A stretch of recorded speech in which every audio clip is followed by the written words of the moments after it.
Tauben hatten sich auf den Spikes niedergelassen, die über diesem kunstvollen Eingang eines denkmalgeschützten Gebäudes in Oxford angebracht waren.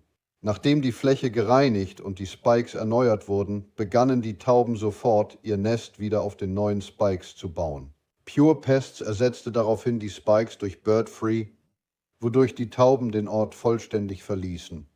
Um Tauben endgültig daran zu hindern, auf ihrem Grundstück zu nisten, besuchen Sie birdfree.com.